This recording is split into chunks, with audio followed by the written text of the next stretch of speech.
Hi, I'm Andrew. And I'm Dave, and we're the IB English guys. Today we want to talk about the HLSA, respond to some of the requests to talk about this important assessment, and give you some tips. We're IB examiners, we have some experience with this, and we'd like to get into that topic.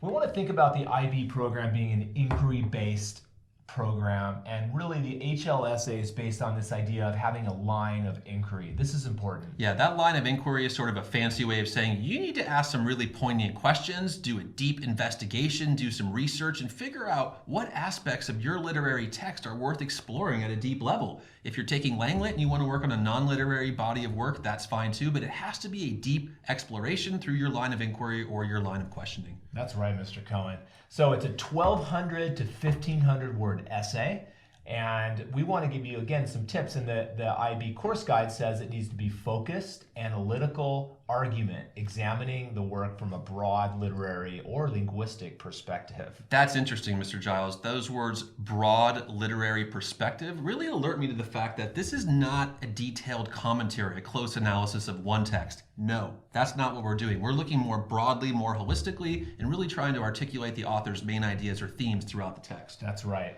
Okay, let's get into some tips, Mr. Cohen. I think that's a great idea, Mr. Giles. When you're thinking about the HL essay, Mr. Giles, what's something that you feel is absolutely important for our students to know? Yeah, I feel like the first thing we need to do is we need to talk out our ideas and really talk the ideas with each other, brainstorm. This is going to help you come up with some interesting topics. Yeah, it's somewhat ironic because we think of this as an individual assignment, but hey, I write as an individual, Mr. Giles writes as an individual, but we often talk to each other before the writing process. That's an essential part of the brainstorming and really delving deeply and finding those nuanced and insightful ideas. That's right. Our second tip is really to then, after you've come up with your idea, is to don't be afraid, and you need to think about doing research and finding information about your topic and about your work that you're studying. The more you research, the more you're informing yourself. This is a time to hit JSTOR, hit EBSCO, hit Google Scholar, and sort of listen in and sort of peek and understand what are other scholars saying about your text? What interesting lines of inquiry are they pursuing? Perhaps you can add to that academic conversation. That's right. Okay, tip number 3 is to make a strong and clear argument. Then focus on that line of inquiry. Make that argument clear and focused. Okay, Mr. Giles, we have an example because I think that's really the best way to teach that. We'll go into this in great detail in subsequent videos, but I think for now we want to give you one good sample. And the sample we're giving you is, how and to what effect does Susskind use olfactory imagery to present the idea of moral purity in 18th century France? Wow. Giles, I love it. You start us off. What do you love about that line of inquiry? Well, I love that there's a literary element that the student is going to be focusing on, and this whole idea of olfactory imagery is so central to the novel Perfume. So I'm thinking about that. We know that it's a literary paper focusing on a literary aspect. That's a really nice touch. What else do we like? I love the fact that the phrase moral purity, that's sort of the essence of the text. I think that's a major philosophical idea that's being presented by the author. And I think that is something that's sort of the core of the text. That's what we're going after. That's the meat that we want. That's right. And it is getting something essential. Okay, our fourth tip is, I think, a really essential one. It's criteria B. And sometimes students forget this. And I notice this many times when I read these essays. We need to make sure that we're also focusing on the author's choices and the effect on the reader. Mr. Giles, I think it's time for me to show it one more time. Don't talk about the text itself. No.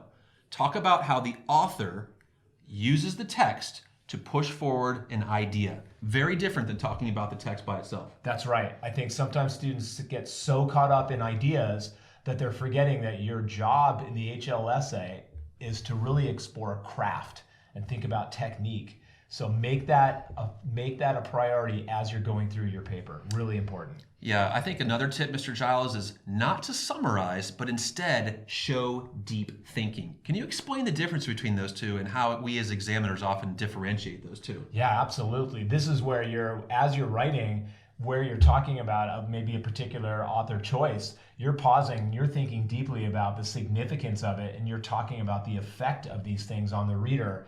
and you're making sure that you're analyzing and exploring instead of just summarizing what's happening. Yeah, the summary is not necessary. Assume your examiner knows the text. You don't need to summarize, you need to analyze, okay? Mr. Giles, if you're going to provide such an extensive and insightful analysis, is the 5-paragraph essay going to do it?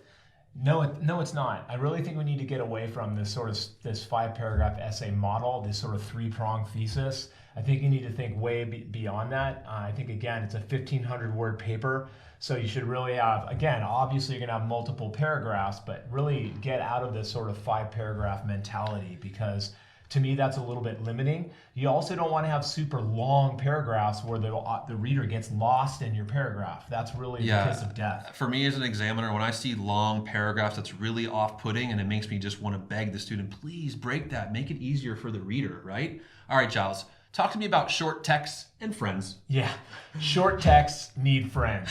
What does that mean? Short texts need friends. Elaborate. This is what it means. If you're writing your paper on a poet, you need to choose a series of poems to explore. You need to have 3 poems where you're looking at a particular motif or an idea.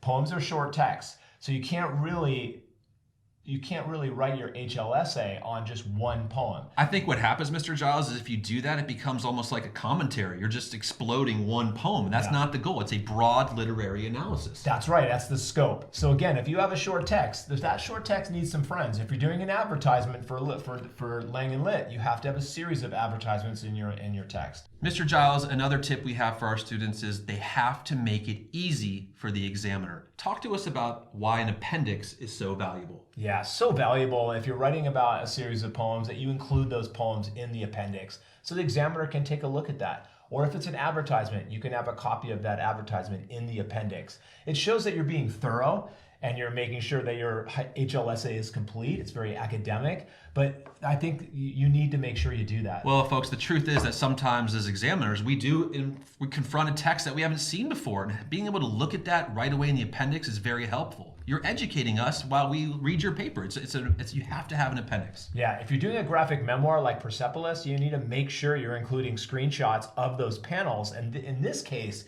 you can actually embed them in the paper itself and label them figure 1, figure 2, figure 3. And that, again, is helping you. That's your evidence for your text.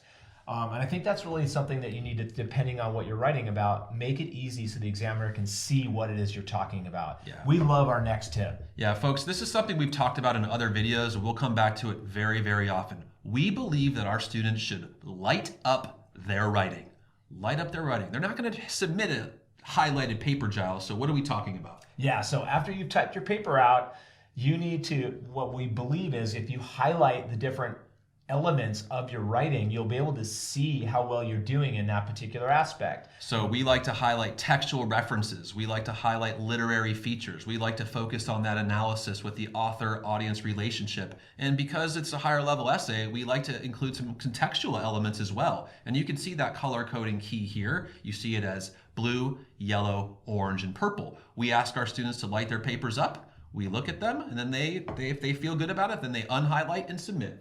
Yeah, and the blue is really addressing criteria A, is how well you're referring to the text and you're in the text, showing knowledge. Yellow is B, the features. How many features do you have? Do you consider authorial choices with effects? Yeah, and I think the orange is a part of criteria B as well, where you're actually thinking about the effect and showing that deep thinking. So really think about lighting up your text so that you can see what it is you're Again, doing. folks, we know we're just flashing this paragraph here for you today, but we will go into more detail with this in future videos and teach you how to be successful with this type of writing.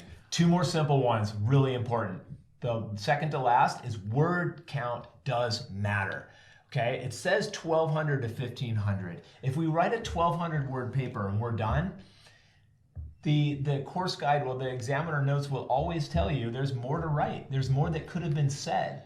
You can always expand your topic. So really push yourself to get to that upper limit. Yeah, typically when examiners see a paper hovering at 1,500 or right around that number, we know that the student has really carefully proofread, they've edited, they've revised, and they've come up with a paper that really they feel good about and represents them as a student. But do not go over, and make sure you include the word count at the bottom of your paper. It's important. I've counted words many times because of no word count.